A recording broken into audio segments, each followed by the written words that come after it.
ये घटना उस वक्त की है जब मैं लगभग 10 से 11 साल का था। और आज जब मैं आपको ये कहानी सुना रहा हूं, इस वक्त तक मैं काफी बड़ा हो चुका हूं। इसीलिए हो सकता है कि डिटेल्स थोड़ी ब्लरी हों, मगर हां, जो मैंने उस दिन देखा था उसकी इमेज मेरे माइंड में आज भी काफी क्लियर है। और आज भी जब मैं उस चीज को याद करता हूं, मेरे रोंगटे खड़े हो जाते हैं। और हां, मैं आपको ये भी बताता चलूं कि मैं एक ऐसी फैमिली में पला बढ़ा हूं जहां लॉजिक और रीजन को ज्यादा इंपॉर्टेंस दी जाती है। इसलिए मैं हमेशा से ही एक ऐसा इंसान हूं जो किसी भी चीज पर आसानी से यकीन कर ले या हर अजीब चीज को भूत प्रेत मान ले।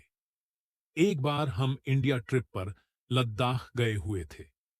ये जगह इंडिया के बिल्कुल नॉर्थ में पड़ती है।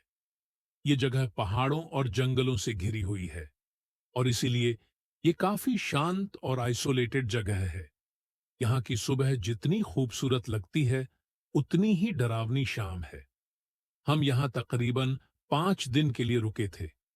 मुझे अच्छे से याद है, हम एक छोटे से पहाड़ की चोटी पर रुके हुए थे। हम एक छोटे से केबिन में रुके थे। वहां के खूबसूरत पहाड़ों और वहां की साफ हवा मुझे आज भी काफी क्लियरली याद है। वहां पर ना तो ट्रैफिक का शोर था और ना ही शहर की रोशनी, और इसलिए वहां हमें नींद बड़ी अच्छी आती थी। हमें रुके हुए यहां अभी 3 दिन गुजरे थे। ये बात तीसरी रात की है। रात के लगभग 12 से 1 बजे होंगे। मेरी मम्मी और मेरी बहन गहरी नींद में सो चुकी थीं। मुझे और पापा को नींद नहीं आ रही थी। पापा ने मुझे जागते हुए देखा और पूछा, नींद नहीं आ रही? मैं बोला, नहीं पापा। पापा ने मुझसे पूछा, तारे देखने चलेगा? मुझे बचपन से ही स्पेस देखने का बहुत ही क्रेज था, और क्योंकि ऐसा आसमान शहर में कभी देखने को नहीं मिलता, मैंने एक्साइटमेंट के मारे फौरन ही हां कर दी। हम केबिन से निकलकर थोड़ा आगे बढ़े। केबिन के लेफ्ट साइड से एक रास्ता जाता था। वो रास्ता पहाड़ की ढलान की तरफ जाता था। जब मैंने आजू बाजू नजर घुमाई तो सिर्फ झाड़ियां ही नजर आ रही थीं और आगे खुला आसमान।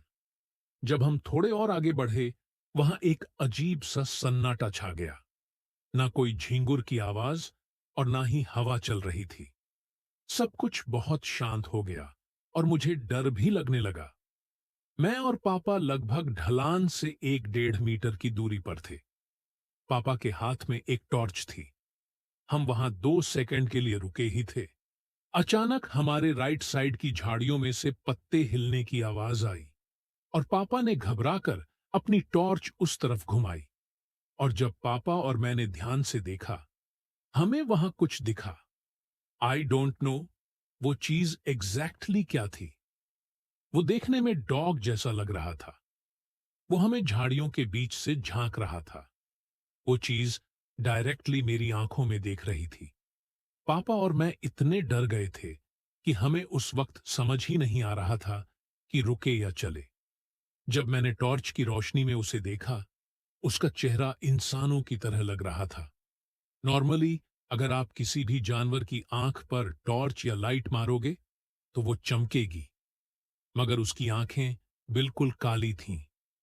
मेरे रोंगटे खड़े हो गए उसे देखकर। पर पता नहीं मैंने उस वक्त क्या सोचा। पहले तो मैं उससे डरा, मगर वैसे तो मैं जानवरों से बहुत प्यार करता था। तो मैंने इस चीज के आगे भी अपना हाथ बढ़ाया और वो थोड़ा और बाहर आया। जब वो थोड़ा और बाहर आया, मैं उसे थोड़ा क्लियरली देख पा रहा था, और उसी पल मैं समझ गया था कि ये कोई नॉर्मल कुत्ता या जानवर नहीं है। उसके पैरों के जॉइंट्स अजीब जगह पर थे। उसकी गर्दन जरूरत से ज्यादा लंबी थी और उसका फर फर नहीं बल्कि इंसानी चमड़ी जैसा लग रहा था। तभी अचानक पापा ने मेरे कंधे पर हाथ रखा और धीमी आवाज में कहा, रुको। जब मैंने पलटकर पापा की तरफ देखा, उनका चेहरा बिल्कुल सफेद पड़ चुका था। मैंने उन्हें आज से पहले इतना डरा हुआ कभी नहीं देखा था। पापा ने कहा, उस चीज को मत छूना। और जब मैं फिर से उस चीज को देखने के लिए पलटा, वो वहां से गायब हो चुकी थी। मगर मुझे ये समझ नहीं आया कि वो चीज आई कहां से और गायब कहां हो गई, क्योंकि आगे ढलान थी, दोनों तरफ झाड़ियां थीं और उन झाड़ियों के पीछे घर थे। मैं आज तक समझ नहीं पाया और ना ही पता लगा पाया कि वो चीज आखिर थी क्या। मगर मैं इतना जरूर जानता हूं कि वो कोई नॉर्मल जानवर नहीं था, और लिटरली मुझे आपको ये इंसिडेंट सुनाते हुए भी गूज बम्प्स आ रहे हैं। अगर आप लोग चाहते हैं कि मैं आपके साथ घटी कोई डरावनी घटना को सुनाऊं, तो आप मुझे मेरे डिस्क्रिप्शन में दिए गए लिंक पर अपनी कहानी अपने नाम के साथ शेयर कर सकते हैं। Thank you so much for watching.